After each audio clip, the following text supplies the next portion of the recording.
Love it. What is going on, everybody? Thank you all so much for tuning into this special segment of Mi Casa es Su Casa and the Combo Couch.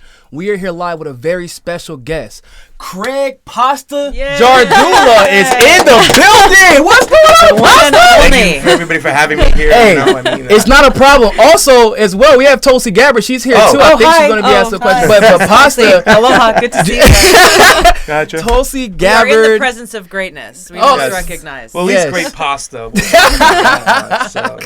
So we have today a very special guest, Representative Tulsi Gabbard. I have to ask Tulsi, are we allowed to call you Tulsi here? I prefer that you call me Tulsi. Okay, great. Here or anywhere. Awesome, because it's Mi Casa es Su Casa, and like, yeah, you know, I can't call you Representative Gabbard. You know, it's my house. It's a mouthful. It's okay. A mouthful. So thank you so much for coming here. For those of you who do not know, Tulsi Gabbard is a Democratic presidential hopeful, and is, in my opinion, the front runner right now. I think she's a front runner, and the reason I say that she's a front runner is because, well, when you have the entire mainstream establishment supposedly talking about how invaluable you are, but surprisingly enough, always want you on their show because you bring them the highest ratings, I think that probably makes you closer to the front runner than people may believe. So that's why I say it. But some people disagree. However, we're going to allow Tulsi to explain to us and talk to us about all these different issues that so many people have been trying to warp and kind of misinform people by asking these leading questions that never really get to the substance of the issue.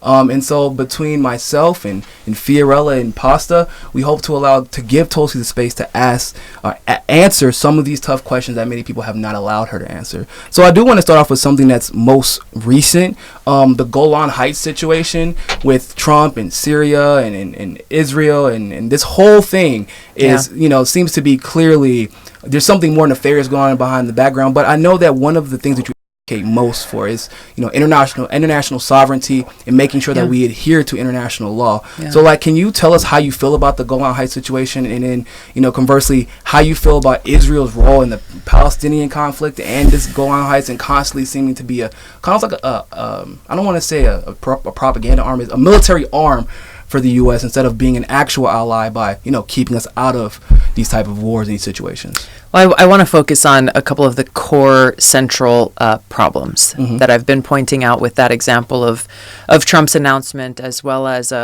many of the issues that we're seeing in our foreign policy today, where decisions are being made and policies are being set as it relates to other countries in the world, and our actions or inaction for that matter. They don't serve the interests of the American people or our country, which should be the driver for how we're making decisions, both for our domestic policy as well as our foreign policy. With Trump's announcement the other day with regards to the Golan Heights, that was so clearly a political stunt to help his friend Bibi Netanyahu in his elections that are coming up in Israel very soon, I think in the next week or two. A statement not without consequence, a statement that inflamed the conflict that exists there, that inflamed the tensions, and really puts us in a place where we have the potential for increasing tensions and conflict between the many different countries who are involved and engaged within the region. So yes, not only are we talking about Israel and Syria, but we're also talking about the United States, Russia, Iran, and other countries who are involved there. So this lack of foresight in understanding the consequences of making a statement like that, of making that kind of decision, is exactly what's wrong. It's what's wrong with some of the decisions that President Trump has made, but it's also what's wrong with so many of our foreign policy decisions that have been made, too often under the guise of humanitarianism. Do you think that has that plays a role into how the Palestinian side of the conflict has unraveled too?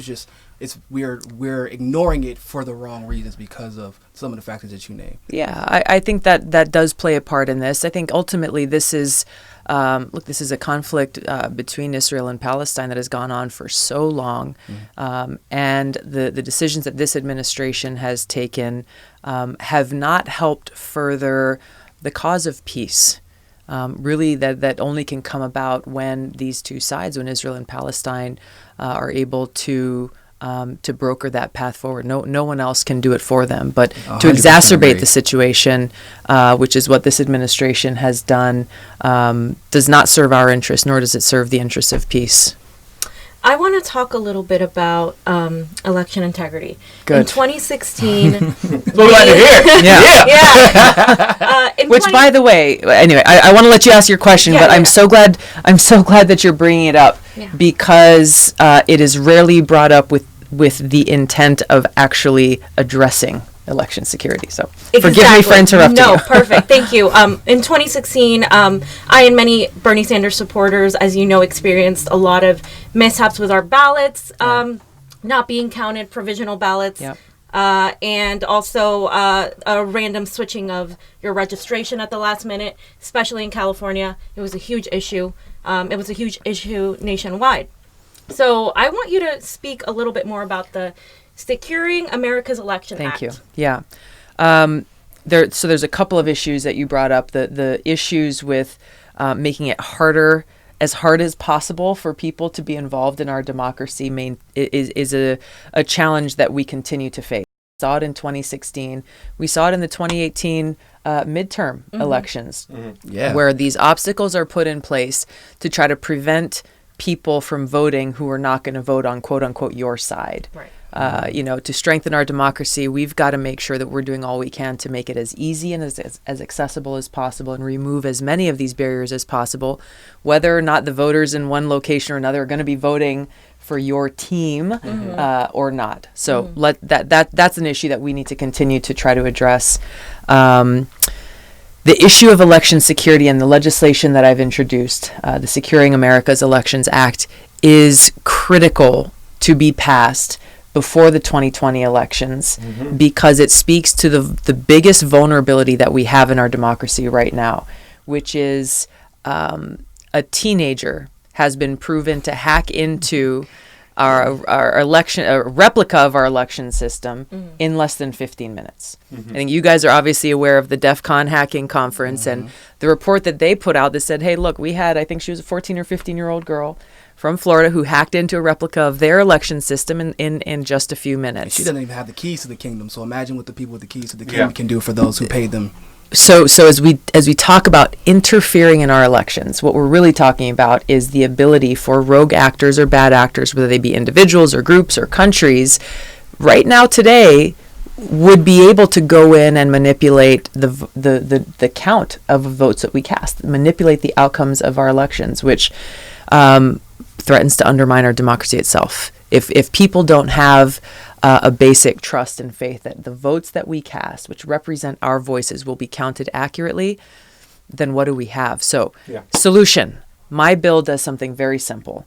It makes it so that every state would use either a paper ballot or a voter-verified paper backup to ensure that no matter the circumstance, if ever the outcome of the election is called into question, there is a paper trail. There is a paper trail. Yeah. Absolutely. That can be audited to say, yeah, there was manipulation taking place, or there was a hack, or there wasn't, or whatever. Without that paper trail, there's no other way. There's no other way to protect our votes. Really quick, before I let Paz ask his question, who has co-sponsored this? Yeah. What progressives, I should ask, have co-sponsored this? I introduced it in 2017. Actually, I think it was early 2018. I introduced it in 2018. We had a few co-sponsors, but really it did not catch traction, which surprised me because everyone was talking about interference in our elections. Isn't that crazy? Right. And here is a bill that you could actually pass that has precedence. Virginia was a state who got that DEF CON report, understood how serious the threat was, and they took immediate action before their 2017 statewide elections to protect their integrity, which they did successfully. Exactly. They did exactly what we were calling for, and they told us in a hearing in Congress that was the first time that they had not had a single complaint questioning the integrity of their election and the votes that were counted. Plus, they had the highest turnout that they've ever had in over 20 years. That's awesome. Wow. So for people to say, well, this is too big, it can't, no. Virginia did it in several weeks. It's not big at all. I mean, it's paper. It's just Exactly. paper ballots. Exactly. It would be a simple solution. It is a simple solution and an important one. Really quick, how do you feel about ranked choice voting? You know, I'm learning more about it. It's something that a lot of folks are bringing up now more in the town hall meetings that we're having, really raising the concern that we want to make sure that our choices as voters are accurately represented through our voting system, and people concerned that that's not the case now. So I think it's an issue that I think more people need to be educated about in order to really consider it seriously. Okay. Is it getting any momentum in Congress right now as you're trying to? That's what we're working on. You know, there are some issues that were just raised in Georgia. A lot of issues that are raised in states that don't use paper ballots at all. They don't even have that option for people. So if there's no paper backup, again, the vulnerability has been exposed. We're offering a bipartisan solution that I think could be passed very quickly. So your guys asking the questions and giving me the opportunity to talk about it does a lot to be able to help raise that awareness, so people who are watching can call their member of Congress and say, hey, why aren't you on the bill? Gotcha. Well, let's talk about something you haven't talked a lot about lately. Assad. Just kidding. I mean, a lot of people talk about this meeting with Assad all the time. Let me just say, yes. I don't know if this camera is on here, but thank you for this Hawaii mug for my tea. No, listen, you're coming to an Italian grandma's house, and I'm going to make things happen. I had to make sure we had a Hawaiian coffee mug for you to not drink gone tea. Unnoticed. Thank you so much. You're As making you were me saying. blush. We were talking about a subject not talked about often was Assad, but all kidding aside, a lot of people talk about that meeting, and I hope you continue to meet with our adversaries, continue to talk to them. Yeah. I hate the whole notion and the idea that you shouldn't talk to our enemies or adversaries or whatever you want to call them. But Because the only alternative to not having the courage to take those tough meetings is war. Gotcha. That is the whole point. That's why I met with Assad. That's why I met with Donald Trump to talk about the issues of what was happening in Syria, the threat of ISIS, and the need to end these wasteful regime change wars. It's why I've advocated then for President Obama and then President Trump to meet with Kim Jong-un in North Korea. Unless we have the courage to take those meetings, to have those conversations, literally the only alternative is war. Gotcha. How is it when you went to Syria, the people itself, though? Because we often see that, Assad is a brutal dictator. He murders his people. But one second. Johnny, we have people in the super chat saying that we need to turn it down. Turn down the OBS dial, please, because it's coming a little bit high. A little bit more. Wow. There we go. Good Great stuff. feedback. Yeah. That's why I love them. Perfect. So we see a lot of mainstream media in the States and how they demonize Assad, and they demonize any leader in any country that we want to go to war with, the elites, that is. That's usually the first step. Totally, it's the regime change playbook. Yeah. However, when we see a lot of independent media, when I watched a lot of real news, we would see Assad driving around the country in a Honda. A lot of his people are very supportive of him. What did you witness from the people on the ground in Syria? Because we often forget about them. How do they feel? Yeah, the people who are suffering as a result Absolutely. of what's happening there.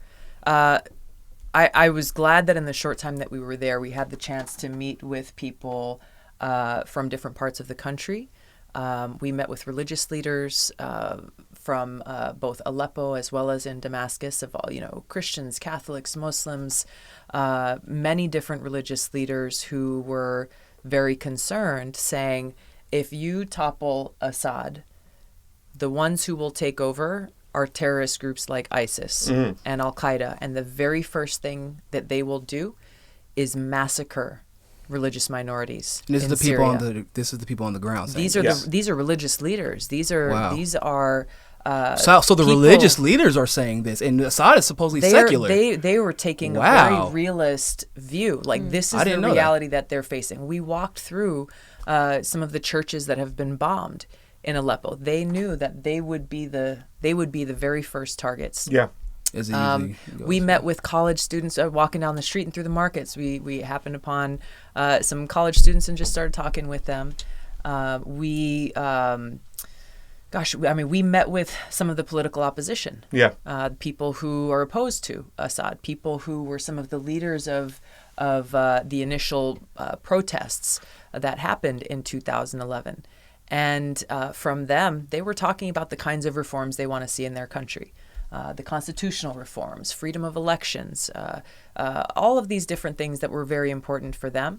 Yeah. But they did not support the interference from the United States, Really? Saudi Arabia, Qatar, Turkey, all of these other countries who were coming in trying to wage this regime change war. So is civil war a misnomer then? Well, because they understood and this was a message that we heard throughout with a lot of different people and groups that we heard there, was it is the Syrian people who must determine their own future. Yeah. Very proud, strong, Absolutely. passionate people who love their country, who love their people. And wherever they fell on, pro-regime, anti-regime, many of the people we talked to, look, they just said, we want peace. We want peace. They said, we love Americans, but we hate your government Gotcha. for what you are doing to our country. There's such an outlier in the world. You know what? I'm so glad that, because I didn't even know. I just learned something new today. I didn't know that the religious leaders were fearful of what would happen if Assad's government. Because and then the opposition leaders. It's because it's not an unfounded fear. It's because of what they have already been history. seeing. Yeah, we know in Iraq right next door. now. Exactly. So true. Exactly. So my question to you is, how long have you been speaking and learning Russian? No, in all seriousness. Yeah, I'm trying to think. Do I know a single Danka? Does it mean thank you or something like that? I don't know. Donkey? Isn't that German? Is that Shrek? That, is that from Shrek? see, look at me. Yeah, Danke- Danke is That's German. German, right? I'm We have a sorry. Not a babushka. Russian I'm bot. sorry. No, but seriously. So one of the things that people have loved about you is you're the first presidential candidate or anybody who even has the potential to occupy that office that has been very critical of the corruption within the intelligence community. Yeah. Corruption that has led to, especially after this Russiagate situation with, friendships ended, careers disparaged, like relationships have been, and it's one of people are telling me that they were broke up with their significant others over things that, the intelligence community perpetuates. And we know that the history of the intelligence community demonstrates they don't have, they're not really the most credible. So we've been getting a lot of questions about the fact that either you used to belong to Council of Foreign Relations and you might still belong there. I haven't checked, and they want to know, like, is there a reason? Why are you still part of it if you are, and do you plan on trying to sway them because they've been known to work in conjunction with our intelligence communities that you obviously are so critical of. So if you could give us a Sure. little insight into that, that'd be dope. So the committee that I first joined when I was elected to Congress in 2012, was sworn in early 2013, was the Foreign Affairs Committee. The first year I was there, I was on the Homeland Security Committee and then moved from there to the Armed Services Committee. And as you know, one of the main reasons that I ran for Congress was to try to influence and impact our foreign policy, to not just tweak around the edges, but to bring about this sea change that we need to see to end these wasteful regime change wars and focus on how we're putting the interests of our country at the forefront of the decisions that we're making. So the Council on Foreign Relations, I'm looking to engage with different people who are working in this area. I was basically what they call a term member for the Council on Foreign Relations, which is for people who are under the age of 40, and it lasts for 5 years. Oh. And so they have different things that they that they do to bring people into these host speakers and things like that. Brought in some speakers to Congress and dealing with North Korea, and through that process heard a very diverse set of views from fellows and different people who are a part of that organization. Some of whom share my worldview, many others who do not. So again, I think it's basically the same situation you're in Congress with right now. Yeah. Well, I mean, look, yeah. It's many others do not. It's. I think we like we said earlier, we can't be afraid to have these engagements and conversations. Look, my mission is very clear. My position is very, very clear, and it's not something that wavers regardless of who I'm talking to. That's amazing to hear that that you're willing to be in the lion's den and still say, well, I'm going to use my voice to persuade people, and if you don't like it, well, sorry, you got to deal with it anyway. So that's awesome. I'm so glad to hear if we that. only sit in rooms with people who we agree with, then we won't be able to bring about the kind of change that we need to see. There's a lot of folks who don't know a lot of the information that you guys have, who haven't done a lot of that research. And so it's important to be able to expand and to get out in front of people and answer their questions and try to raise that awareness about the truth of what's going on. Absolutely. And See? speaking about, our involvement in our knack for regime change wars and imperialism, Venezuela has been a huge topic right now as far as foreign diplomacy. Do you support Jimmy Carter's assertion that Maduro was legitimately elected? And also, do you feel like our sanctions are mostly to blame for the economic situation that has developed in Venezuela? I haven't heard Jimmy Carter's statement. There have been a lot of differing views on Maduro's election itself. He's the leader of that country. The United States needs to keep our hands off of what the Venezuelan people are currently going through right now, which is determining what kind of leadership in future that they want for themselves. Right. That is ultimately the bottom line. I think there's no question that our sanctions have certainly played a role in exacerbating the humanitarian crisis that exists there and the hardship that the Venezuelan people are dealing with. This is one of the problems with our sanctions regime overall. And I just found this out because I was looking for information about what are the impacts of our sanctions around the world, and who is suffering as a result. Because most often what we're hearing is it's not the intended quote unquote targets, whether it's leaders in the government or whatever. It is the people in these countries who end up really suffering in a the super chat right now way. is going crazy over your answer, by the way. They've been waiting for somebody else to say that. Here's that's in the leadership thing. position. What I found is that there is no report or mechanism in the United States government that assesses the impact of our sanctions. What was the objective? Are they working? What are the perhaps negative unintended consequences? How are they impacting our country, our economy, our interests? So I'm literally working on a bill right now to introduce in Congress that would make this assessment a regular thing, so that we leaders, we the people, can actually look. I think most people don't even know how many sanctions we have around the world. Yeah. And again, who is suffering as a result? Always the people. It's a good thing that the Convo Couch did a show on that 2 weeks ago about how sanctions really affect. No, I mean seriously, Maduro trying to get insulin for his people. Yeah. Poor people who need insulin, and yet the United States government has cut off the transactions to the bank, so he can't get the Canadian people, the Canadian banks, the money, the millions of dollars to get that insulin in. So it really affects the poor people. I'm so sorry. No. Before you do that, I want to let everybody know that you're 15,000 donations away now? Individual we just crossed unique the donations? 50,000 mark in the individual contributions that we need to get on the DNC debate stage in June. So we are getting closer, but we still need. So everybody who's watching, you can literally donate $1. Get your family to donate $1. Clearly, you're listening to this. You can clearly see she needs to be on the debate stage like 2 days ago. So, but go ahead, Craig. Well, you know what? I'm gonna. You should do your last question because I'm gonna do the 60-second lightning round and get us out of here. All right, it sounds good. Why don't you go ahead? Because journalists, especially as independent journalists, we definitely value like objectivity and journalistic integrity and protecting journalists away from tyrannical governments. With that being said, Julian Assange is going through some clearly secret process that even Chelsea Manning has been incarcerated for because she isn't participating. Do you feel as if Julian Assange is not being treated fairly as a journalist? And how would you handle situations like this where we find out our government is, acting illegitimately and illegally and unlawfully in a lot of ways internationally, but instead we're punishing the people who are allowing us to know that we're not keeping our house clean? Yeah. I actually put out a tweet on this, and I don't know if there's any way to find it and bring it up quickly on screen, but it directly addressed the importance of the freedom of the press, how this is enshrined in our Constitution, and how dangerous it is that this administration is trying to, and very publicly, designate WikiLeaks as a foreign intelligence agency. and therefore opening up to a whole host of other negative actions coming from our government.